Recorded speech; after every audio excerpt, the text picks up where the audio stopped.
போட்டுன்றப்போ அவங்க நல்ல ட்ரெயின் ஆகி தான் இருந்திருப்பாங்க. அவங்களால ஏதோ இன்ஜின் கண்ட்ரோல் லாஸ் ஆனதுனால ஏதோ விபத்து ஏற்பட்டிருக்கு. அதாவது இந்த நீல்கமல் போட்டோட டைப்பிக்கலி டிராவல் ஸ்பீட் எவ்வளோன்னு பார்த்தீங்க அப்படின்னா 10லேருந்து 20 நாட்ஸ்ன்னு சொல்லுவாங்க. அப்படின்னா என்ன அர்த்தம் அப்படின்னா ஒரு நாட்ஸ் அப்படின்னா 1.8 கிலோமீட்டர்னு சொல்லுவாங்க.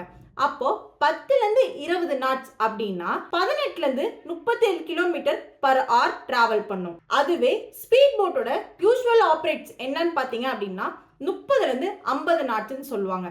அப்போ 30லேருந்து 50 நாட்ஸ்னா 55லேருந்து 90 கிலோமீட்டர் பர் ஹவருக்கு டிராவல் பண்ணும். இப்போ இந்த ஸ்பீட் போட்டோட ஸ்பீடு அங்க நடக்கிற மிஷின்ஸ் அப்புறம் அந்த கடலோட கண்டிஷன்ஸ்க்கு பொறுத்த ஸ்பீட்ல அவங்க போய்க்கலாம். அப்புறம் சிவிலியன் ஜோன்ஸ்லாம் அவங்க ரொம்ப கம்மியான ஸ்பீட்ல தான் போவாங்க. அதாவது 15லேருந்து 20 நாட்ஸ் வரைக்கும் போவாங்க.